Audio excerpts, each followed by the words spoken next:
Fallout Equestria, Project Horizons. By Somber. Chapter 11, Peace. Sweet Celestia, she's drunk. Blackness. Unending. Absolute. Unyielding. And then there was light. I found myself lying naked on a strange mattress in a strange room, a dingy and cramped room that smelled of wax and hay. "Easy," said a male next to me on the bed. "Don't panic." That was an incredibly stupid thing to say, because this seemed like an ideal time to panic. I opened my eyes, took in what looked like some sort of basement lit with a few candles and dressed in the usual wasteland decor, and immediately kicked at the male sitting beside me. I still had my pip buck, so I entered SATS and cued 3 telekinetic bullets at the black unicorn. Maybe it was all the sickness, injury, and disappointment I'd suffered, but for some reason I hesitated and used that moment of frozen time to get a good look at my captor. I didn't know exactly what to expect. Ravenous raider? Blistered and bloated bounty hunter? Downgraded deus? Okay, definitely not the last one. He looked, in fact, quite ordinary. His black coat sported numerous thin scars all along his body. Mane was a dirty white, tail too. He wore no barding and I couldn't see a gun. In fact, the pip buck said he was a non-hostile yellow. His cutie mark was a strange outline of a Pegasus with hooves stretched above her and wings wide, surrounded by a sunburst of rays of light. I'd almost blown the head off a completely unarmed, non-hostile buck. I could hear the bony bastard shuffling his cards in the back of my mind. When time resumed I flopped back onto my seat and took a shaking breath. Right. Don't panic. Who's panicking? Me? PSSSH. I kill monsters and slay slavers. No panic here. I grinned like an idiot.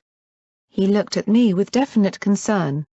I took a deep breath and thrust out my hoof. I'm Blackjack. Nice to meet you. Priest, he replied. Likewise. Priest, huh? What were the odds that he was religious? So. A few standard questions I like to ask when I wake up in a strange bed next to cyberpony, I said, then cleared my throat. Where am I? Where are my friends? Where are my clothes? Where's the bathroom? Was I good? Is this going to get back to my mother? Then I blinked and added one. And why do I feel better? I still felt on the battered and bruised side of life, but the Celestia fucked my spine with a power drill. Pain was gone. To my relief, he smiled. Maybe not laughed, but smiled. If I ran into another stoic buck, I was going to shoot him on principle. Maybe not kill him, but he was getting shot. That is quite a list. Does this happen often? Oh, after the last couple of days, yeah. It's become policy. All right. First question, you're in chapel. Then his lips curled. But of course you already knew that from your pip buck. I did. Buck. I tried to look nonchalantly down at the screen. Naturally, you're testing my honesty? Of course. That's it precisely, I said softly before glancing down at the navigation tool. Sure enough, oh Celestia. How did I get way over here? Chapel was right across the river from the southwestern side of the Hoof. That should have been 2 days walking, at least. How long was I out? Why was I out? I love answering questions, but if you keep tacking them on, we're never going to get out of bed, he said with an arch of his brow. And I don't know about you, but I'm hungry. I had to admit that I was too. Ravenous, in fact. Walking ahead of me, he opened the cellar doors and stepped out into the drizzle. Did it ever stop raining in Hoofington? Chapel consisted of 4 or 5 small buildings circumscribed by a wooden picket fence. Each house had raised growing beds covered by tarps and canvas sheets. The post office across the street seemed to hold most of the life in the town, as I saw several young mares stroll inside. In fact, the ponies caring for the vegetables were young too. Aside from Priest, I didn't see a single adult anywhere. Okay. Then I spotted the raggedy blue flag with a rearing white filly, fluttering weakly in the breeze. Oh. Crusaders. This is where the Crusaders live? Then I winced. Oh, yeah. Adding it to the list. You must have quite a collection of questions already, he replied with a chuckle. You have no idea. As for your second question, about your friends, you were found alone. So I'm afraid I don't know where they are. That brought me short. What? There I felt I'm not sure how I felt. It was like all of a sudden 2 pieces of my insides had been yanked up into my throat. Oh, shitter horsey apples, I amended, looking at the black unicorn, giving a small smile. Yeah, that was the best I could fake. Hopefully I'd hidden at least some of the extent of my distress. His amusement shifted to concern. I'm sorry. When the Crusaders found you, you were unconscious and alone. They recognized your security barding and carried you here. That patch convinced them. Not many ponies wear Crusader patches. Unfortunately, your equipment was more than they could carry, and they had to hide it there instead. So as for your clothes, they are back where they found you, beside the tracks. He arched a brow. Do you really need to go to the bathroom? No. And you don't need to answer if I was decent or about my mom. Stupid questions, I muttered. My friends were gone. Dead? Oh, why did I just think that? My head felt like I was looking into the sky. I sat down hard on my rump. Shit. Sorry. I know you're not supposed to swear around clergy ponies.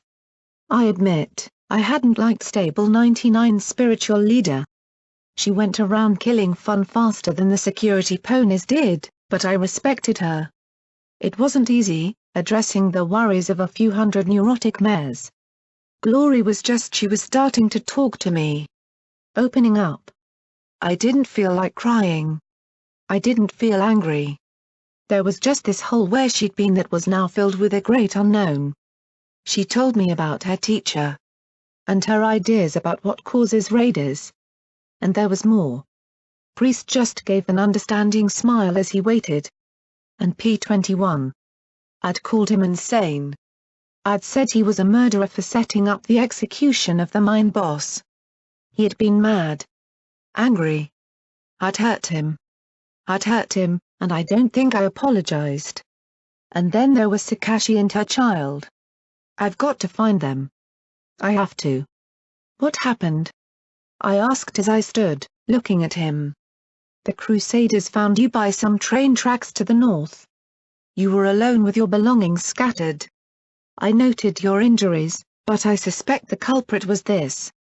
He tugged a ragged plastic baggie from his saddlebags with his mouth. A memory orb glowed softly within. I reached out with my magic, but he tugged the bag back and muttered, "Don't."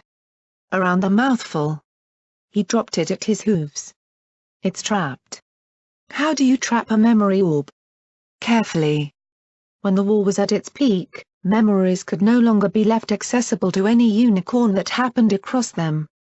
Zebras had unicorn sympathizers. The Ministry of Morale, together with the Ministry of Peace, eventually devised methods of extracting and sealing dangerous or sensitive memories away. The process was so difficult that it was used only for the most critical memories, but with constant zebra infiltration and sabotage, the technique of locking memories became vital here. Too many secrets in this city. He nudged the orb with a hoof as he looked down at it. It has a password, some thought, or idea, or name you need to be thinking of. And if you don't have the password? I asked, looking at the orb like it was a bomb.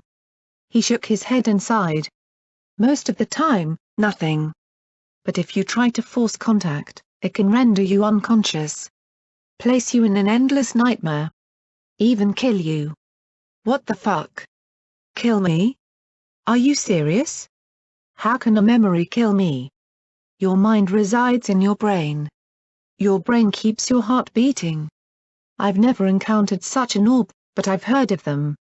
Yeah. Okay. No more memories for me, I muttered, kicking the little bag away from me. Don't say that, he replied with a small frown, walking to it and returning it to me. He looked sad. Please, don't say that. Memories are more than experiences. They're lessons. They teach us things that others have gone through. He cocked his head. Is there any sense in suffering through the past twice? Have you not learned something from an orb? I sighed and looked away. Would I have ever seen the stars with my own eyes? Those beautiful little gems in all that black? Would I know love if I'd never seen it breaking in another mare's heart? Or seen the courage and valor of ponies now long dead? I guess. Forewarned is forearmed, he said calmly. Fortunately, I'm decent with a number of spells and I was able to disconnect you from the orb. I also took advantage of your unconsciousness to heal you with magic. Wait. This was magic? I've been slogging down magical healing potions right and left and I've never felt like this. Well, that wasn't true. The regeneration talisman had done a dandy job on me. How long have I been out? I feel like I've been sleeping for a week. Aside from the lingering soreness between my shoulders, I felt ready to hunt down my friends. A few hours. So you don't know about the innovation? He asked as his horn floated 2 healing potions out of his bags. One was a typical watery purple. The other looked as vivid as wet paint.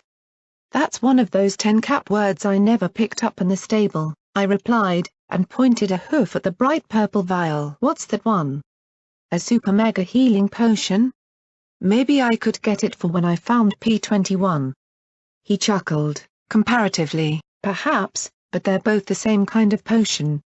The fainter potion is simply a week older. Wait, so what happened to it? That innovation thingy? I guessed, and felt pleased when he nodded. Miracle of miracles, could I be learning? During the war there were countless projects and studies. All the strange energies and magic scarred the landscape, even before the bombs fell. There's contamination deep within the very soil of Hoofington. For miles around the city, the innovation saps the life and magic of any living thing. In some places there are innovation fields strong enough to kill a pony. You won't see a thing. You'll simply start to die. Seeing my horrified expression, he added, your best defense is to get away as quickly as possible. Dying from bullets and raiders and monstrous vermin was one thing, but now I had to worry about keeling over from invisible magic? Can my pip-buck detect it? Is there an innovation sensor on this thing? I said as I waved it at him. No. But since the innovation saps healing magic, keep an eye on your healing potions. If they go clear, that means the innovations drain them enough to make them useless. If the potion starts turning other colors, gets cloudy, or starts to smell, run, and lose the potion. It'd only make you sick.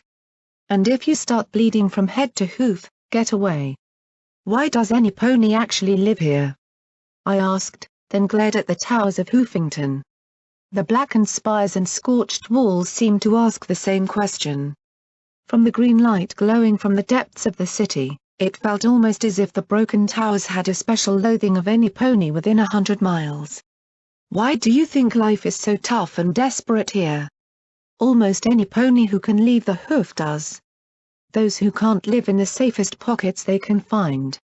But there are also great opportunities to be had here. Weapons and armor. Lost technology. Mineral wealth. Secrets. Things worth risking lives for, apparently. Some ponies come thinking they'll strike it big. Then they get a cut on the hoof, an infection, and wonder why their healing potions no longer work. The strong prey on the weak and the land dies a little more each day. He bowed his head solemnly. Celestia protects. Luna defends. Do they? I didn't see it. I never saw it. In '99, Hymnal usually went on and on about how Celestia had appointed the Overmare, how we should have faith in the Overmare. That questioning the Overmare was like questioning the divine princesses themselves. I'd seen exactly what came of that kind of blind loyalty. It's just luck. I hate discovering one bad thing after the next. First it was raider disease. Then magical radiation poisoning. Now it's trapped memory orbs and invisible zones of death. Hoofington needs an instruction guide for idiots like me.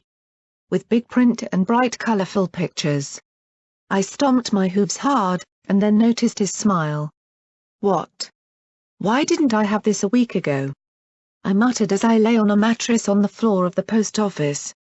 In front of me was an open copy of the Wasteland Survival Guide, Hoofington edition. Dangers of scavenging. What's that beeping noise? Robots and you. The who's who of the hoof. Information that would have come in so handy over the last few days lay right before my eyes. This should be stapled outside every stable for any hornhead that goes racing out into the wasteland. While I did want to track down P-21, Glory, and Sakashi, Priest had pointed out that my friends knew I was coming in this direction. Chapel being the only community near the rail line, it was a good bet that they'd come here if they could. If we were all wandering around looking for each other, we might never find one another. As I'd read the book I'd told him what I could. He had proven a wonderful listener and conversationalist as I'd outlined my last few days to him. An inner voice, sounding very much like P-21, muttered that he was probably a full-fondling cannibal who sacrificed ponies to his idols of Celestia and Luna. It seemed impossible that the wasteland would allow cyberpony nice to exist. The Crusaders had proven to be quite curious about me. Why was I lying beside the tracks? Was I a super mutant raider bandit wasteland walker who could shoot death beams from my glowing eyes? Where was I from? Sugar apple bombs or sugar carrot cakes, which side was I on? Dolls or cults and robbers? Did I lose my mama too? More than 20 fools were at the post office, which had been made part rec room and part hotel. Toys scavenged or manufactured by the young ponies lay everywhere. It was a bit of a trick not to slip and bust a leg. Would you have taken the time to read it? He asked with a chuckle. As I recall, you had a horse of the apocalypse after you at the time. I don't think I'd stop and grab a book with Deus Ex after me.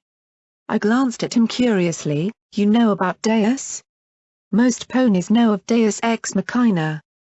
The name Zebra speak for God of the Machine. And yes, he gave it to himself. He's been around the hoof. The black unicorn frowned a moment in consideration before continuing, for as long as I can remember. He's the Reaper's Reaper. The Raider God. Number 2 in the arena behind Big Daddy Reaper. I'd found the section about Big Daddy Reaper in the arena. The old photograph of the Hoofington Sports Arena dominated most of the article. Reapers, your best friend or else. You see that pony? Not the one foaming at the mouth, that's a raider. Not the one with the nice explosive collars, there's a slaver. Not the one taking all your stuff, that's a bandit. No, that pony. The pony so barred is over the top amazing looking that you are sure he's going to kill you with a glare? That's a reaper. Reapers have been in Hoofington since before there was a wasteland. The stadium was home to the Hoofington Reapers, and that's where Big Daddy took the name from. What kind of ponies are Reapers? Well, before the bombs, the Hoofington Reapers hoofball team claimed the records for most consecutive injuries, fouls, and penalties in the EHL, and they were proud of it. That's not to say Reapers kill every pony on sight, but they are very good at it. The only ways to become a Reaper are to kill a Reaper in one-on-one combat or to win against dozens of wannabes at a tryout, so whatever Reaper you're meeting is probably more badass than the Reaper they replaced. That means they're almost certainly tougher than you. In their odd way, Reapers are celebrities around Hoofington. Lots of ponies have a favorite like Deus, Rampage, or Psychoshi, and discussions of their various fights can usually be found across Hoofington. Reaper matches are one of the few forms of entertainment Hoofingtonites actually get to enjoy. So if you meet Mr. Reaper Pony, be polite. Do what he asks. Pray that he's gentle. Because if you cross a Reaper, you have just invited an entire world of hurt on yourself.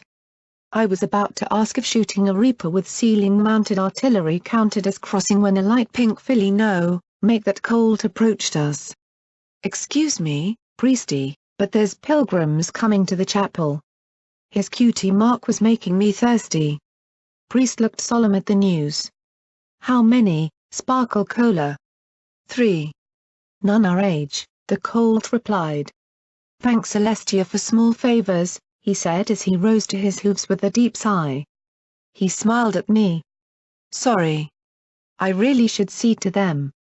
Is anything the matter? Can I help?" I asked as I sat up. His smile was tinged with sadness. "You just did by asking. But no. This is my burden to bear. You should go on reading. The more you know, the better prepared you are."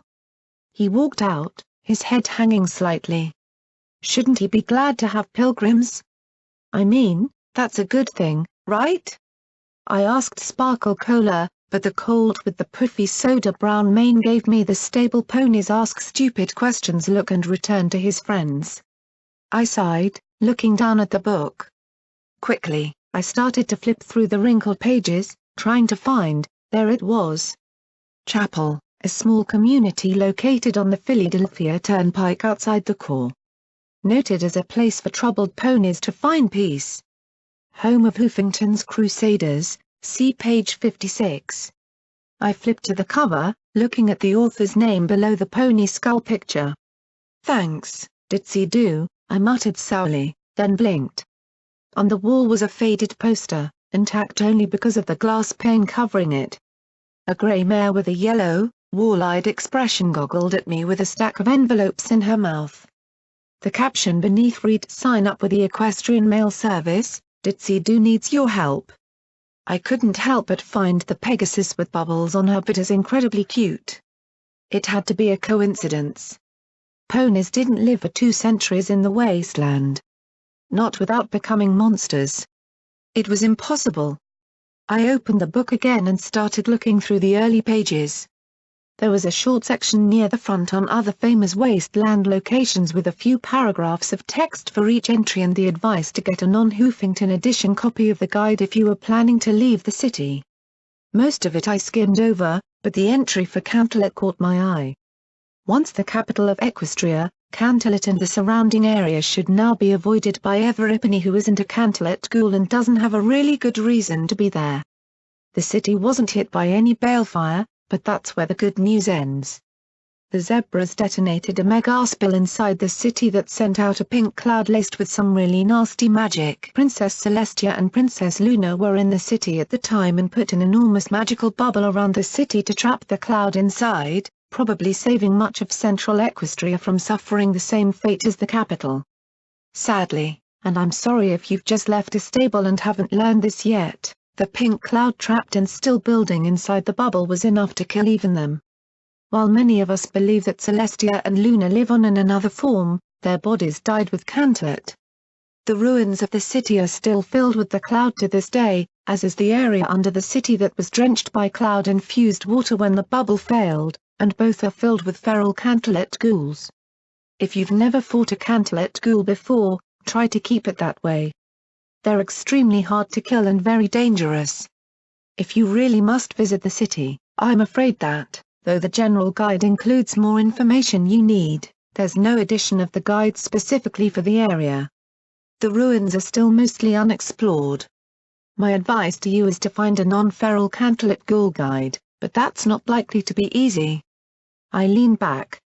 I hadn't really expected the princesses to be alive, of course. If they had been, they'd have been doing something. Helping ponies. If they'd been alive, how could they have allowed the wasteland to exist? On the other hoof, though, it was hard to wrap my head around them really being killed. I'd never been really into history or religion in '99, but still. They were goddesses.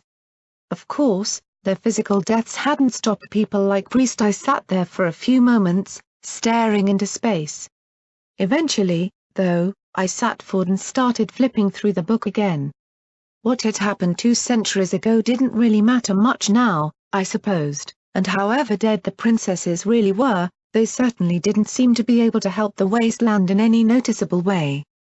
I turned back to the section on places to go, places to avoid. Mega Mart, been there. Stockyard, Mare, only if you had ranger business, Elysium, flank, Only ponies 18 and over, Hoofington U, the arena, at your own risk, Meat Locker, and Paradise. I was a little amused to see Paradise listed as both a place to go and a place to avoid. Apparently, the Fluttershy Medical Center and the Rainbow Dash Skyport were safe salvage places. Most of the places to avoid had vague names and not much else. A few I knew, Pony Joe's, any Pony Joe's, apparently, raiders seemed drawn to them. Brimstone's Fall was there too. I wondered if someday it'd pop over to the places to go side. I really hoped so. No Ponies Land. Boneyard had a high feral ghoul warning. If I'd read this long ago, would Scoodle still be alive? Because I would have believed a book more than her? There were other places, though, that were little more than a list of names to me. Boom Incorporated. Refinery, Black Pony Mountain, the Lunar Space Center and Museum, the Hoofington Dams, and Robronco headquarters, just to name a few. What surprised me the most, though, was the section marked the core. So, you want to go to the core? Think you'll nip in, get some kind of super tech, get out, and be rolling in the caps? It's the city center, right? It's still standing. It's got to be a mother load of wonders unimagined. It probably is. Because every single living pony that's tried to go into the core has died. Every single one. There are some places in Equestria you do not go. Canterbury. The Badlands. Splendid Valley. Do not go to these places. They are too toxic to infested, or too radioactive to inhabit. The core of Hoofington is different, it is all of the above plus a designed death trap. I know because I tried going there myself. I made it as far as the wall and I've only met one pony who can say the same. Automated energy turrets nearly vaporized me. Pegasus robot drones scrambled. If I hadn't gone for a swim, I'd have ended up a dusty ghoulie. And for you ghouls who think radiation is another pony's problem, there are energies in that place that remind you of your death. I felt it sucking out I don't know. My mind? My soul? Yes. That is how dangerous the core is. So don't go. There are lots of other thrilling and exciting places in the wasteland to explore, places that aren't guaranteed to kill you by simple proximity. Turn down the forbidden treasures and have a nice and happy life. It was stupid, but for some reason, her warning made me want to go even more. I wondered if there was some way to neutralize the defenses. A sniper like that black unicorn I'd seen with Macintosh's Mare raiders. Maybe gun could be uck. What was wrong with me? The very magic of that place was deadly. There was just something so tempting about the word forbidden. Forbidden? Not to this little Miss Blackjack. Uck. I'm being an idiot again, I groaned as I stood up and gave myself a good shake. That's the problem with reading stuff. It puts unhealthy ideas in your head. I closed the guide, glancing again at the poster on the wall. One dusty ghoulie really. I trotted over to the customer service desk, which doubled as the store for the Crusaders. 1 sugar apple bombs and a sparkle cola, please, I said to the young filly. 35 caps, lady, she said as she dug around behind the counter. I blinked. Don't you think that's a little expensive for some cereal and a soda? Nope, she countered as she put them on the counter, and then covered them with her hooves. It's highway robbery. 25 caps. She looked at me flatly. Oh, so I'm a robber, huh? 40 caps. 40. That's not how you haggle. Go find your sugar apples someplace else then, she said as she pulled them back behind the counter. I took a deep breath and gave a polite smile. Hun, it's just 2 little things. I'm security, I gotta save money to buy bullets and guns and things to take out the bad ponies, I said with a grin. Her eyes got big. Her smile got wide. You got the money to buy guns and stuff? 75. I muttered about how the little extortion artist should in turn for bottle cap as the filly put the goods back on the counter. I reached back with my magic for my caps. I looked back and remembered that all my stuff was hidden out on some rail line or something. I looked back at the yellow filly with a wide smile. Put it on my tab? My growling stomach added, please. Forget bottle cap, that filly should study under usury. She had a heart of stacked caps. I'd at least gotten her to agree to spread the word to the other Crusaders to keep Glory, P21, or Sakashi from following me till I returned. She also attempted to sell me the location of my stuff for 50 caps, even after I pointed out that I didn't have money with me. This didn't bother her in the slightest. I'd owe her when I got back. Of course, as soon as she told me, even though I had no idea where the shed she talked about was, there was instantly a little toggle on my pip-buck telling me where to go. With no roads, I figured I'd climb up a low hill and get the lay of the land. I also turned on DJ Pon 3. With some luck, I might hear something about my friends. DJ seemed to have a thing for heroines. I imaged he didn't get out much. Atop the hill to the north, I looked back through the still falling drizzle at the little community beside the turnpike. Just past the post office, along the road to Hoofington, I saw what had to be Chapel's Chapel. The building was set back behind a low ridge, so I couldn't make out more than the steeple and long roof. It didn't have quite the same level of neglect as the rest of the buildings. It actually looked as if cyberpony had painted it in the last decade. Play.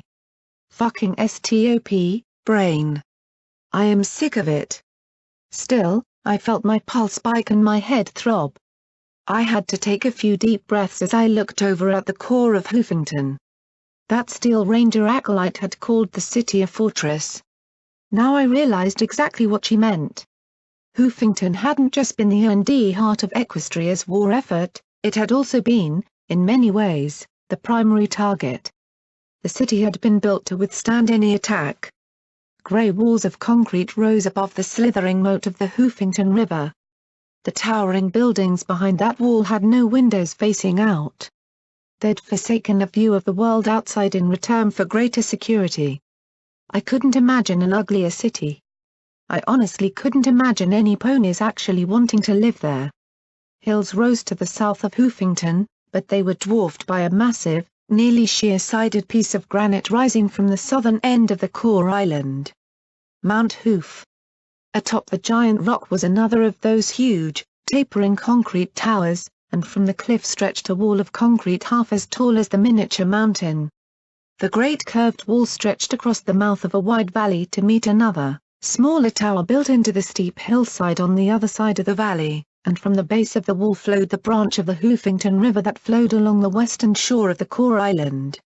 I could make out an immense erratically spotlit relief of a unicorn. No, it had wings too. It had to be an image of one of the princesses carved in the concrete. Given the pockmarks the dam had received, I couldn't guess which princess it was supposed to be. One of the Hoofington dams, I supposed, but my pip-buck apparently wasn't close enough to pluck its name out of the ether. The lights still glowed atop the dam, atop that curtain wall surrounding the core, and on the ugly pillar-like buildings. If you overlooked the green glow of radiation and the cracks and leaning towers, you might almost imagine ponies still living in that damned city. I looked away. I wasn't getting any closer to my stuff by standing on this hill. It was getting dark, but with my eyes that didn't mean much. I pretty much navigated by pip-buck, anyway, keeping the little blinking icon straight ahead of me to the north. What I didn't expect was for my pip-buck to chirp with a new location marker. Beyond the dead trees and thorny grey bushes rose a single large square building. 4 round pillars were wrapped with desiccated vines, and even with my mutant night sight I couldn't make out the letters over the door. Fortunately, my pip-buck supplied the location, Hoofington Museum of Natural History. I had told the Crusaders I'd be going straight to my stuff and back, but honestly, walking alone in just my coat didn't sit well with me. Besides, I still had a 10,000 cap goal to attain. If there was something useful within, maybe I should see if I could find it. The front doors were reinforced, and from the scorch marks it looked as if cyberpony had tried to blast their way in. Well, so much for that idea. I picked my way around the corner, saw a clear path north past the building, and turned my mind back to retrieving my stuff. As I passed the next corner, though, I happened to glance at the back wall of the building. There was a concrete loading dock in the back, the remains of a wagon full of decaying boxes still sitting there partially unloaded, or loaded. I couldn't tell. Apart from that, rusty tin cans and scrap metal were all that remained on the concrete pad. And bones, of course. It wasn't the wasteland without bones. I walked up to the loading dock door, where another unicorn skeleton huddled against the metal. There was a tiny cardboard box in its hoof. I lifted it and gave it a shake, looking at the two slightly rusted bobby pins. I looked at the scratched-up lock. P21 had explained the procedure of picking a lock to me. He had even demonstrated once or twice. I didn't have a screwdriver, but maybe magic would do. I smiled as I recalled his calm, serious voice. It's half feeling and half listening. You find the right angle, tap it against the pins just so, and twist. I'd gone through 5 of his bobby pins before he'd taken over and opened the medical box. Now I just had 2. Half feeling. Half listening. I tapped and scraped, listening to the tiny ticks of the pins inside the lock. My horn glowed as I rotated the lock, then felt it jam. A moment later the bobby pin snapped in 2. I sighed, glaring at the lock. P21 made this look so easy. I realized more and more how much I depended on him. I needed my friends. I moved the pin into a slightly shallower angle, and instead of twisting all at once, I stopped the instant I felt the lock struggle. Twist the pin a little more, rotate, and I stared in amazement as the lock clicked. Hope for me after all, I said as I slipped inside. Though, given that I'm breaking and entering, or trespassing, I wonder if I'll have to bust myself, I muttered, and then I paused. In a glance back out across the dark lot at the weeds and sickly trees, I thought I saw something. Was it? No. That was crazy. I glanced through my EFS. Yellow bar? I slowly took a step forward, then another. My amber eyes pierced the darkness to make out a vaguely pony-shaped object. A horn. Wings. No way. I whispered. Then, with a flash, it disappeared. I sat there for the longest time, just wondering what it was I'd seen. Because I knew I couldn't have just seen Princess Luna. Could I? I thumped my temples and closed my eyes. No, it wasn't possible. They couldn't still be around, and if they were, they wouldn't be playing peekaboo with the security Mare out for a midnight stroll. They'd be fixing things. I sighed, looking at where it had vanished. Just don't think about it, Blackjack. Suiting the action to the word and putting it out of my mind, I slipped into the storeroom in the back of the museum. There were tons of boxes, but nothing that looked as if I could really count it as valuable. Though. I looked closer. Yes, bullet holes. What were bullet holes doing in a closed-up museum? I couldn't smell any cordite, so I guessed these weren't recent additions. So what was with all the red bars on my EFS? One of the skeleton's wore workers' coveralls. I carefully removed the bones and wiggled into the clothing. Pockets. Pockets were good. Guns would be better. Few things were better than guns. Oh. Healing potions. And sugar apple bombs. Personally, I doubted I'd find any of them here. After all, what did they keep in museums besides crates and crates of boring? More bones. Bullet casings. Small caliber automatics. Small machine guns. Old, though, and covered with dust. I checked the bones for signs of bullet impacts. Yes, so Mepany had shot these workers a long time back. Great. Security arriving 200 years after a multiple murder. Speaking of murder, it looked like Softheart had finally caught her Mare. MOM. Victorious. 4-year murder spree comes to an end. Was the headline of a paper beside one of the bodies.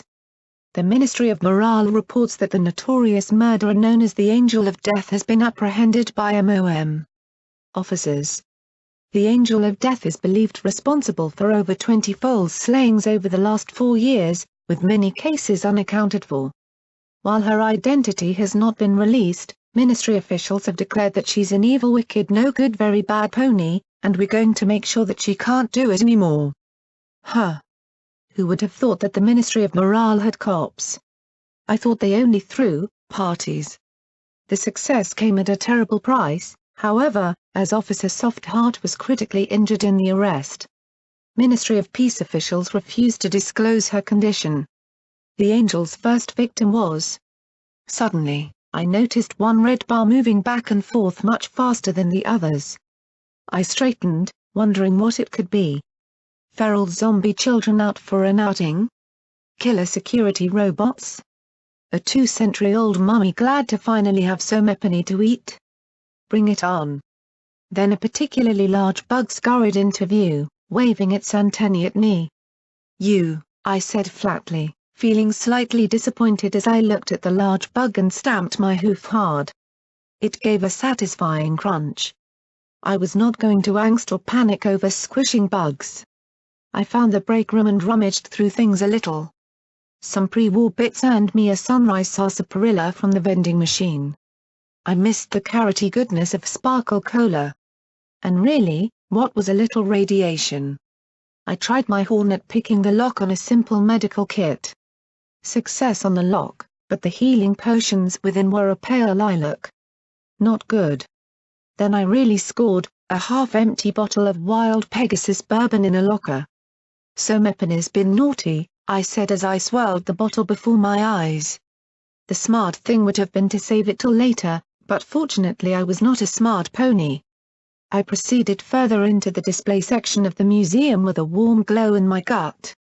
Moving into the next room, I emerged into a large central hall and foyer. More bones. More bullet holes and shell casings. What the hey happened here? As I walked, the emergency lights began to flicker. There was a crackle of static in the air, and then music began to fade slowly in and out as the audio systems struggled to play some sort of light and airy melody. The skeleton of a dragon posed in the entrance rotunda menaced patrons. I wasn't impressed. As I touched the front doors, there was a buzz overhead and an automated voice said, "I am sorry BZZZT patron, the museum is under temporary lockdown. Please contact BZZZT in security." Hey. I am security, I said as I looked at the open doors on the sides of the atrium, slightly put out that I hadn't yet found anything particularly useful or valuable. Rocks of Equestria. Pass. Come on. Where is the Guns of Equestria exhibit? Beacons of the Ages? I wondered aloud as I stepped down the side hall and into an exhibit. The emergency lighting flickered to life as I stepped closer. The Hoofington River Valley was first colonized BZZZZT ago by nomadic zebra tribes. Although their exact numbers are unknown, they eventually established some of the oldest communities in BZZZT. However, due to mysterious circumstances, the Hoof BZZTKRRAAK was abandoned by all inhabitants. Equinologists hypothesize that a volcanic event may have led to a catastrophic crackle BZZZT primitive tribal communities. Other experts suspect a spread of unknown ZZZZZT causing a population crash. I looked at the smashed display cases. These hadn't been looted, but the contents hadn't aged well. Torn woven baskets and smashed clay jars lay in abundance all over the floor. There were pictures on the wall that were either faded or eaten by mildew. I saw one diorama of a potential ancient zebra settlement still protected inside its case. A tiny magical volcano puffed wispy rings of smoke as it loomed over the zebra settlement at its base. I picked up a zebra spear, only to have it crumble in my magic's grip.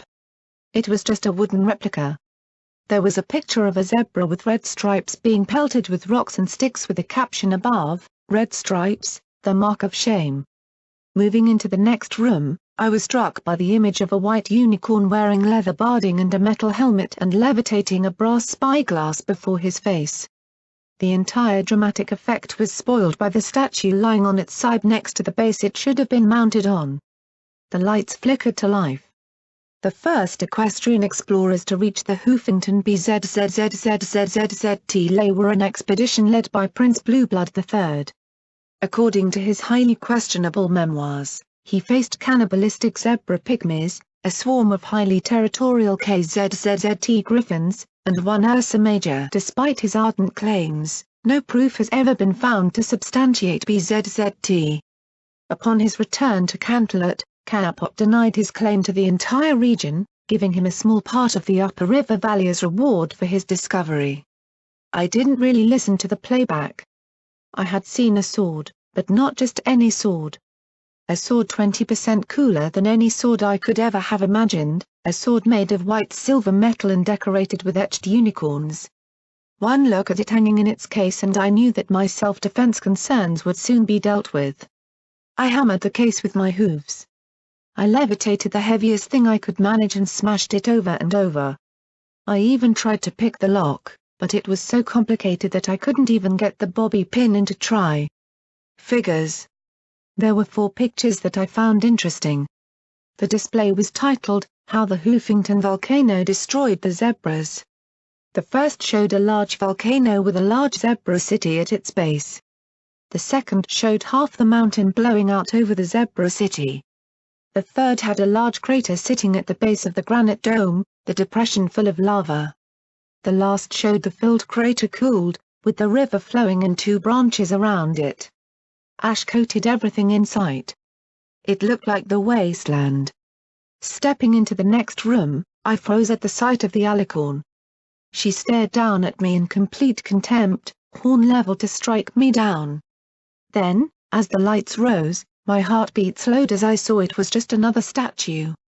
The tiny hamlet of Hoofington played a small role in Nightmare Moon's first appearance. Local lore suggests that, prior to making her challenge for supremacy over Equestria, Nightmare Moon was spotted many times BZZZZZZT. While Manhattan academics strongly dispute these claims, sufficient eyewitness SKRRR click. I really didn't see anything else interesting in this section. Certainly nothing valuable.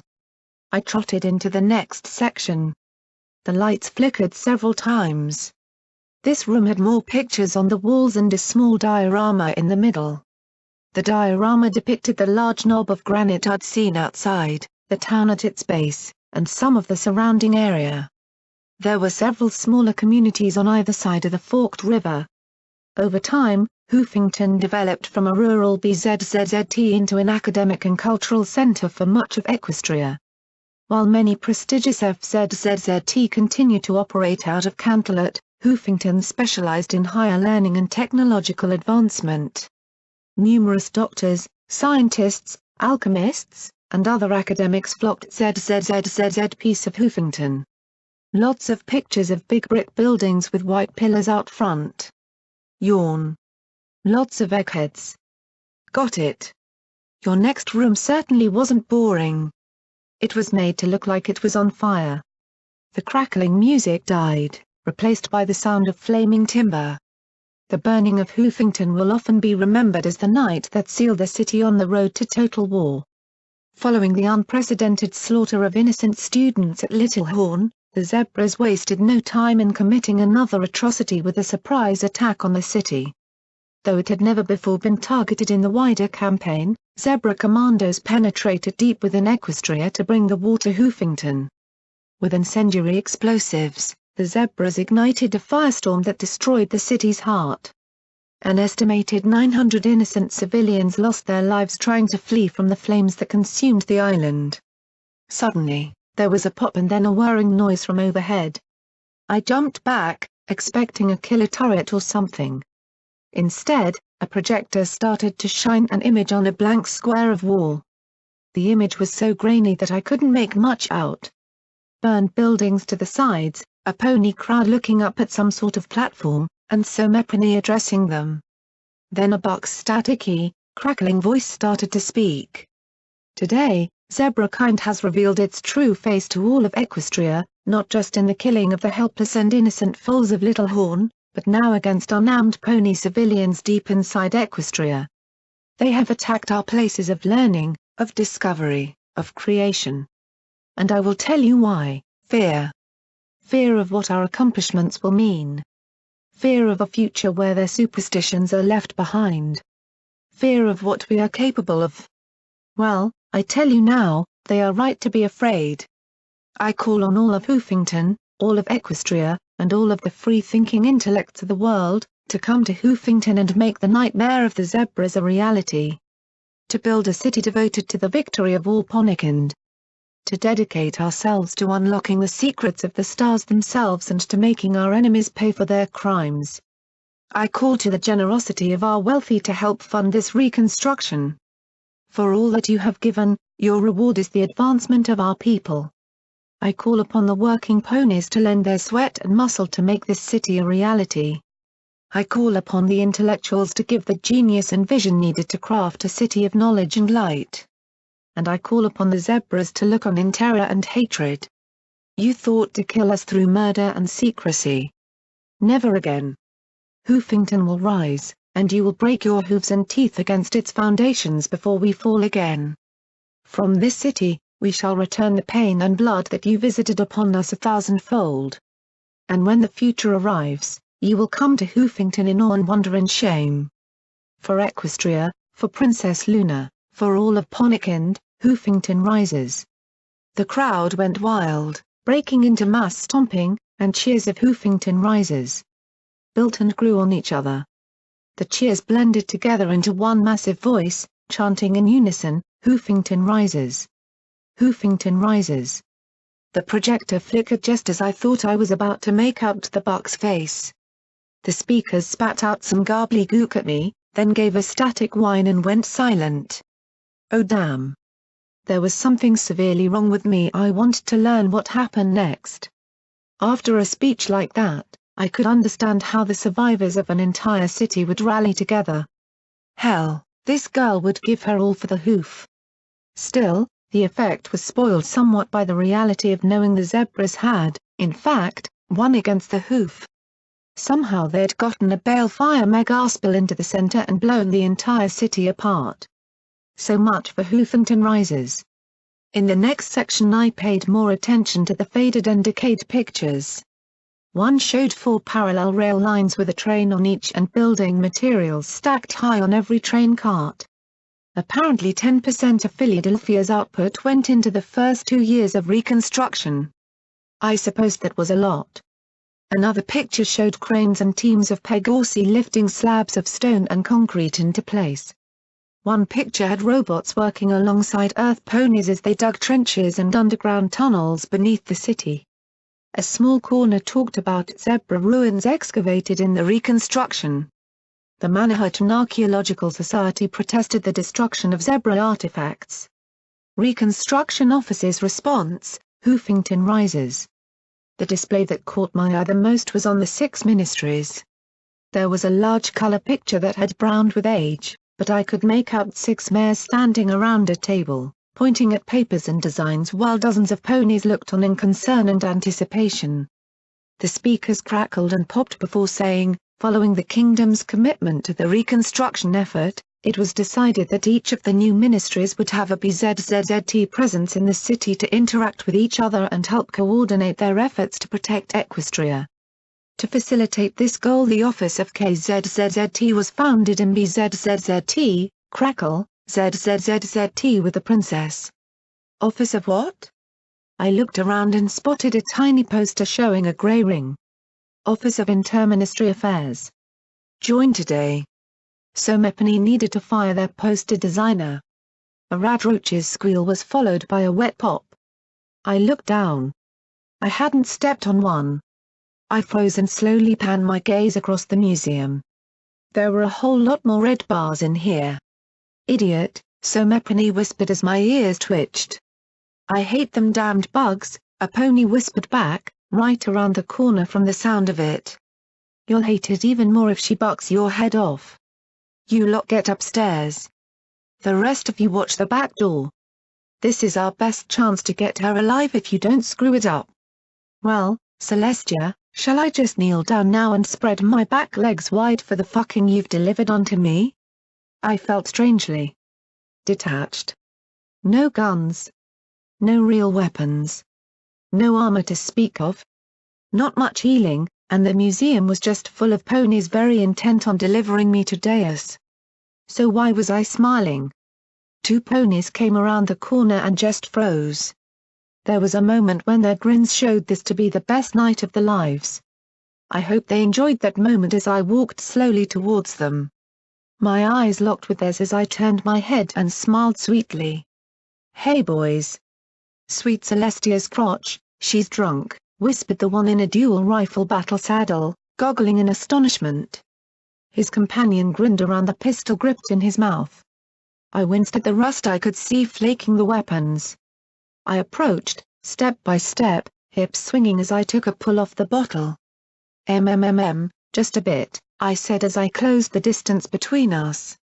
Suddenly concern began to strike them as I continued to stare. You stay back," the buck with the varmint rifles warned with a gulp. "AWW scared of a girl?" I teased as I felt my cheeks go all rosy. "One sec. Still got a little left," I said critically as I swirled the bottle one more time and then poured the rest into my mouth. "Now you come along quietly, no fuss, nice and easy," the blue battle-saddled buck said as he swallowed. "You ain't got a gun, so no point in making this hard." "True. I don't have a gun," I said as I stood right before him, my lips curled in a happy little smile. "And you do make a good point," I purred as I stroked my hoof over his chest, making his eyelid twitch.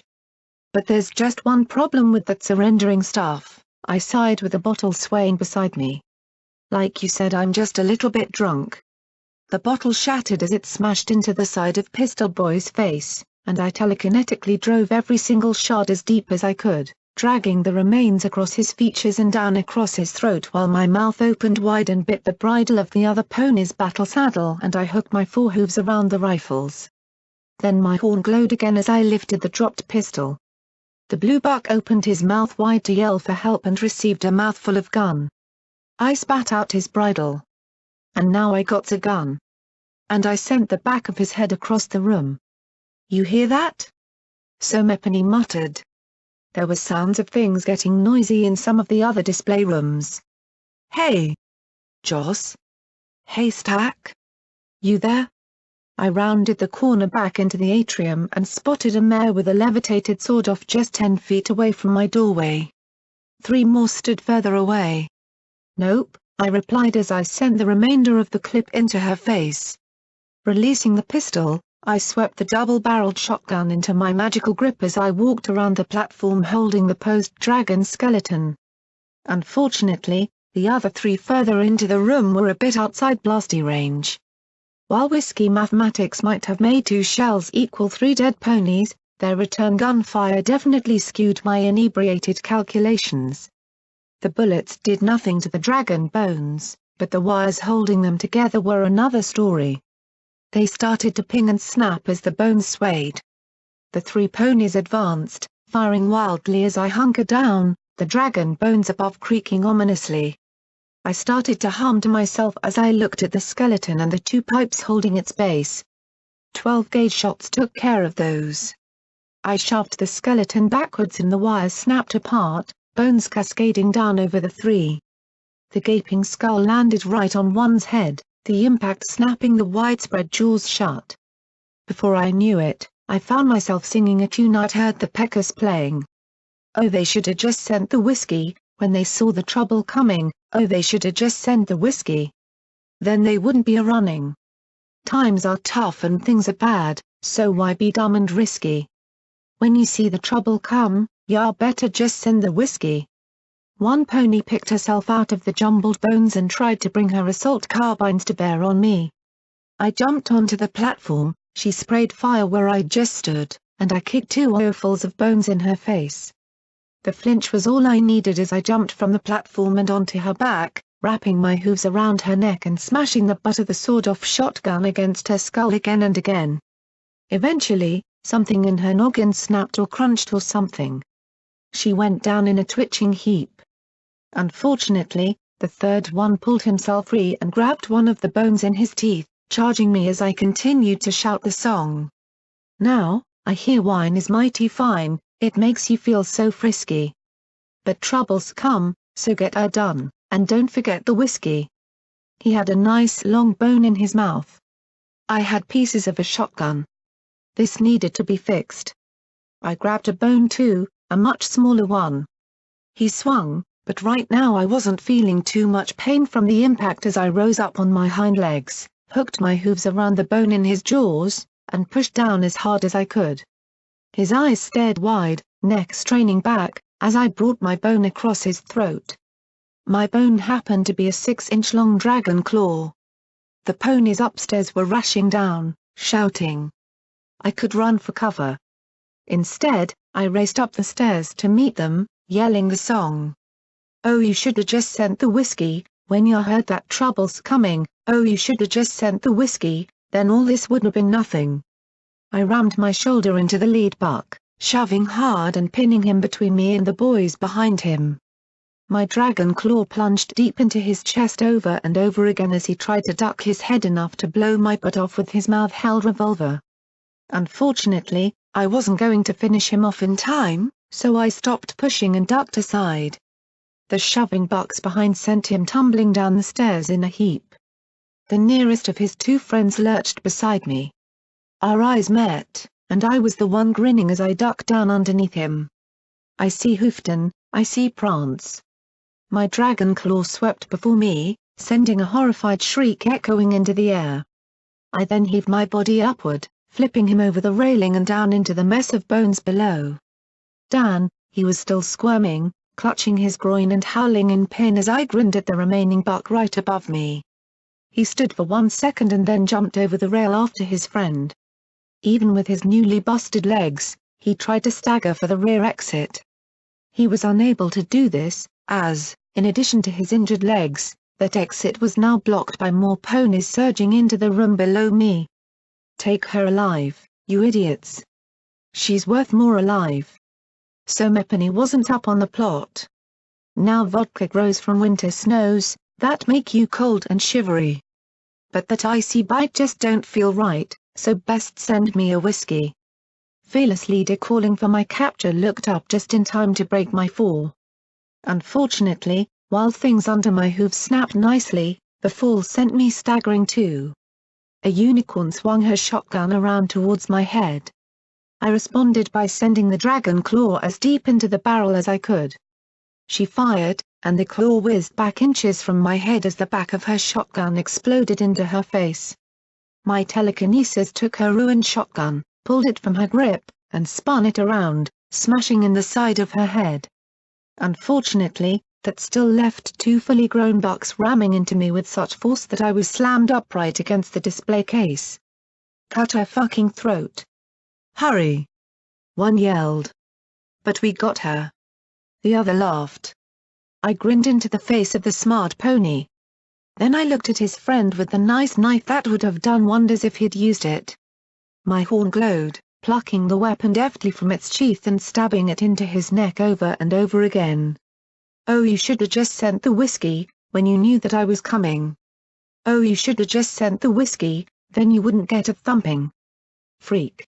He shouted as he leapt back, biting his battle saddle bit and bringing his rifles to bear. I cued SATS and my horn fled brightly as 3 telekinetic bullets slammed into his face.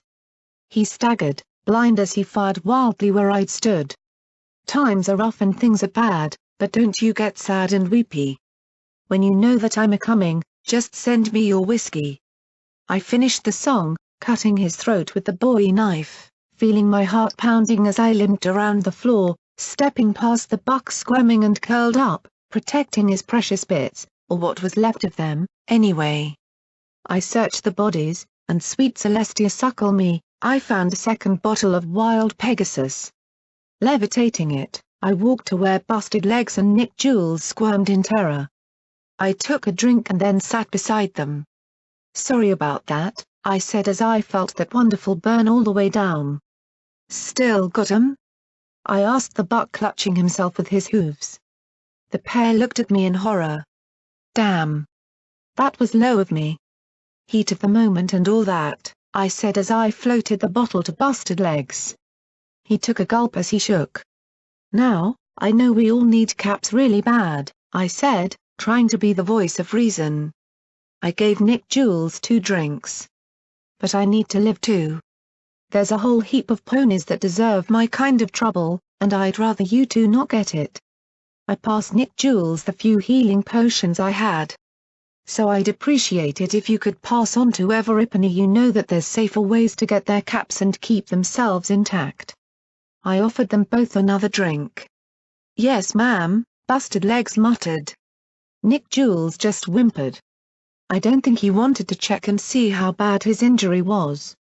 Now sit tight a second, I said as I went through to make sure I had all the guns, bullets, knives, ammunition, and dragon claw I could manage, as well as poking through the upstairs. I found a holotape recording and a terminal, but the latter defied me and then locked me out. Damn it. Terminals needed to be easier. I did find a medical brace in the security office, and helped splint one of Busted Legs' busted legs. And I gave another healing potion to the other male. Well, take care of yourselves, I said, rising with a groan. I hummed as I took what I'd salvaged from the bounty hunters and strolled on towards the exit. The whole world was swinging as I sung to myself and swayed in return. She's a fucking monster drunk, I heard Busted Legs say to the other. Shut the fuck up. Do you want her to come back? Sweet Celestia, kill me now. Give me a bullet, I groaned as I sprawled on my face on the mattress.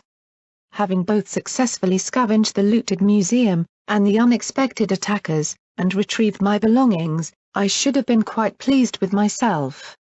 However, I had returned to chapel in quite the state of amusing inebriation. The Crusaders, having discovered my alcoholic melodies the night before, now proceeded to take vicious advantage of my hangover by jabbering to each other at a near-splitting level. 1 bullet, 3 caps, the filly behind the counter declared firmly.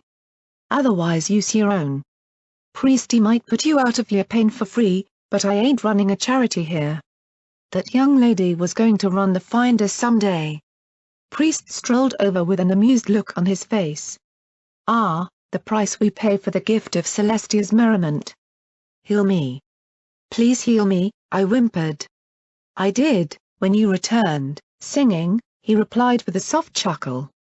What you're feeling now is your body teaching you that too much alcohol is bad. My body fucking sucks, I groaned, curling up and clutching my throbbing skull.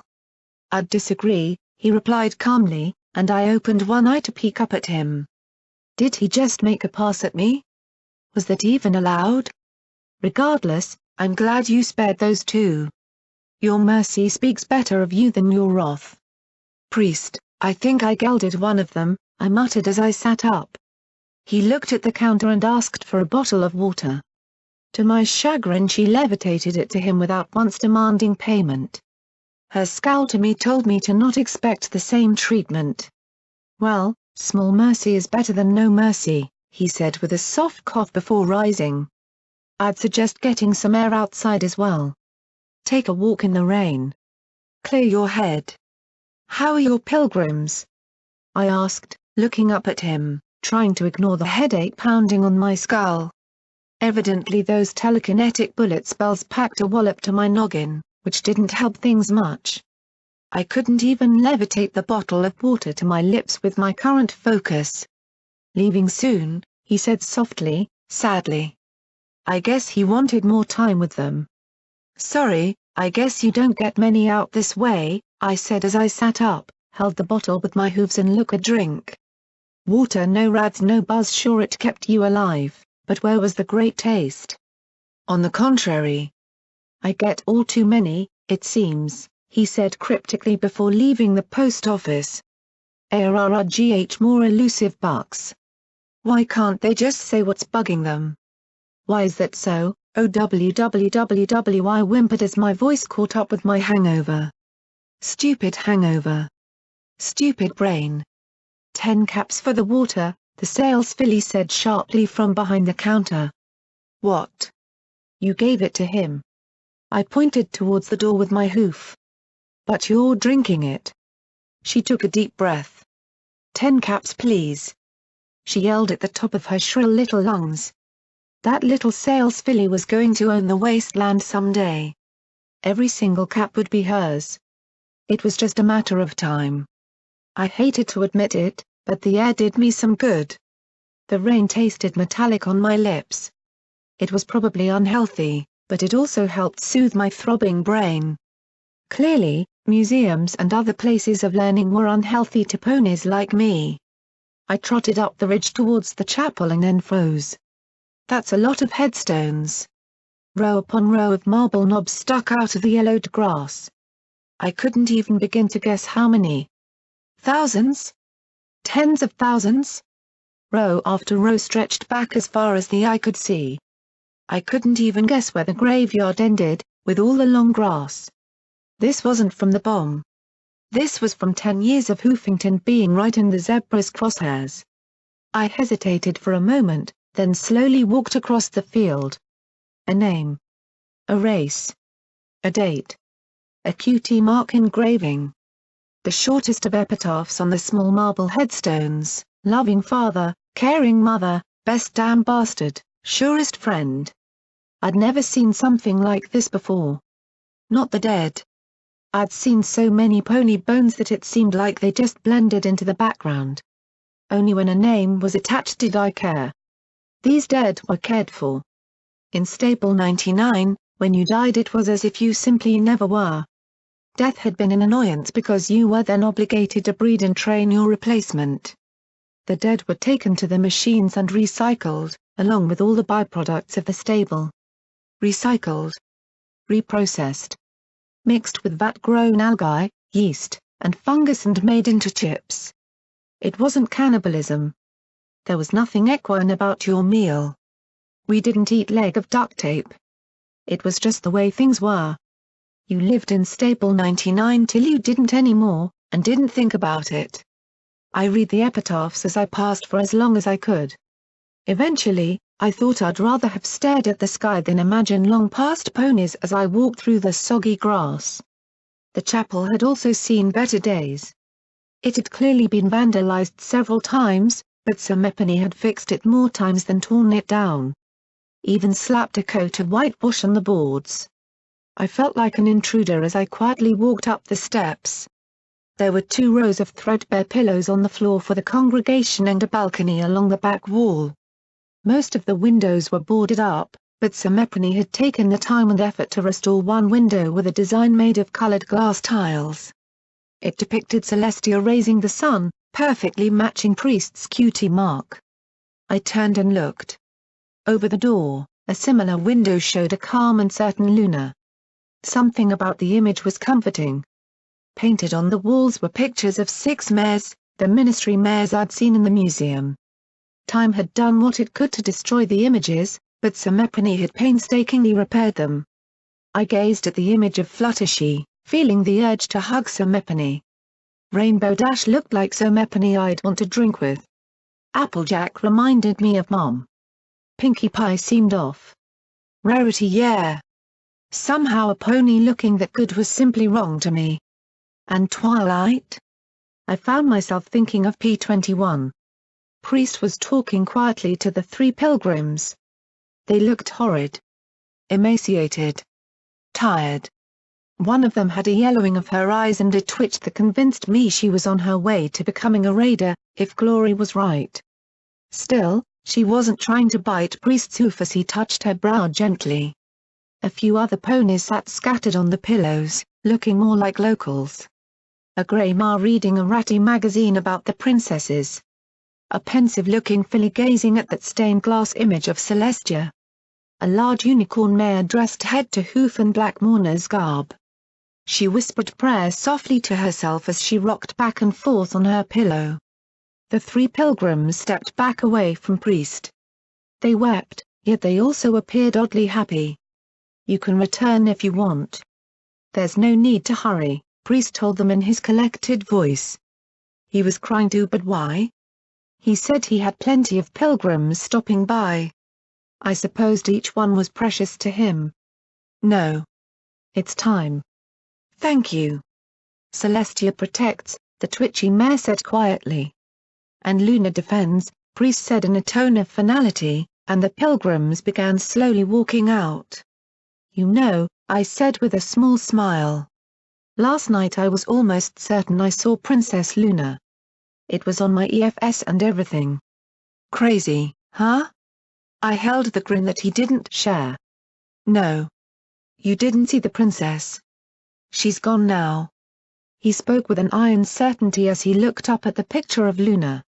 "Weird." I expected him to be more excited. "Are you all right?" I asked softly once they'd left. "No, but it's the price I pay for my virtue. Sometimes ponies just need a sympathetic ear and a kind word." I'd hoped to convince one to stay a few more days, but they arrived together and they'll depart together. Clearly he wasn't happy about that, but it seemed pretty intrusive, even for me. "Your virtue?" I asked him with a questioning cant of my head. "That's just being nice, right?" "I suppose some might think of it that way," he said as he looked at the paintings on the wall. "Forgive me if I sound a little preachy.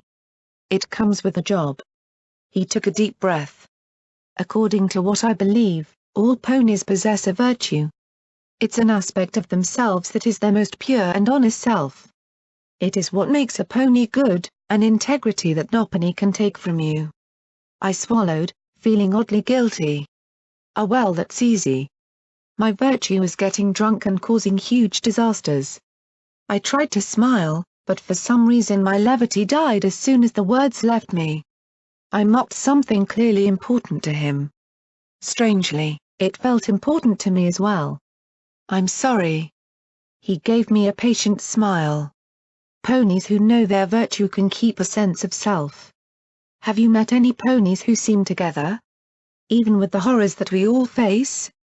Bottlecap, Keystone, Bonesaw, and even Dusty Trail stood out in my mind. "I have," I replied. "Ponies who know their virtue and embrace it can last longer in the face of adversity. They have inner strength to support their flesh and blood." He bowed his head. "Unfortunately, virtue is not enough. It needs something more." "More?" Great, now I really felt lacking. "Friendship. A virtue alone will inevitably erode. The wasteland will poison it, corrupt it into a dark reflection of itself. A virtue corrupted is a horrible thing," he said solemnly as he turned to look at me. "Friendships that support and bolster the virtues of the participants empower them against any challenge. Friends united in a common cause are stronger than anything the wasteland can throw at them." I remembered how I'd felt when I'd discovered I was alone. "And what about friendships of ponies who don't know their virtue? They may remain together, but there will always be strain and struggle. I can't think of any friends lasting for long without knowing themselves." "How can you be friends with a stranger?" he said with a soft shrug. I could think of many things to describe myself, but none of them were particularly virtuous. I really doubted stupidity counted. "What's your virtue?" I asked softly. "Only Celestia truly knows my virtue," he said quietly, but from the look on his face it would be all he'd answer. "Maybe you didn't have to know it. Maybe you could just live it." I looked back at the door behind me. "I hope your pilgrims will be safe on their trip home." "They're not going home," he replied softly. "They're continuing their pilgrimage." Now I frowned. "You mean to other chapels?" "To Celestia." I stared at him a moment, my eyes widening as they saw the sadness in his expression. "How could you?" I whispered and then turned and raced out the door. I looked up the road, hoping to see some sign of them. But I was wrong. Instead, I looked towards Hoofington. There they were, just starting across the bridge towards the city. "Wait!" I yelled, running as fast as I could towards the trio. My heart thumped in my chest as busted asphalt cracked up under my hooves. My head be damned, I had to warn them. To stop them. "Wait! Don't go that way! Stop!" I screamed as my hooves clattered on the bridge. The twitchy filly with the yellowing eyes stopped to look back at me. The other two just kept walking. "Please! Sweet Celestia, don't!" I yelled. She was still smiling as the red beams lanced out from the top of the wall and swept through their bodies. Red energy swirled, consuming every inch of her being and turning it to ash. Celestia damned them, her smile was the last thing to disappear. Footnote: Level up. New perk added, Tough Hide, Level 2, the brutal experiences of the equestrian wasteland have toughened you. You gain +3 damage threshold for each level of this perk you take. Skill note: Lockpicking, 25. Huge thanks to KKAT for creating Foe, Heinz for making it as awesome as possible, and to all my readers who leave lots of nummy feedback and comments.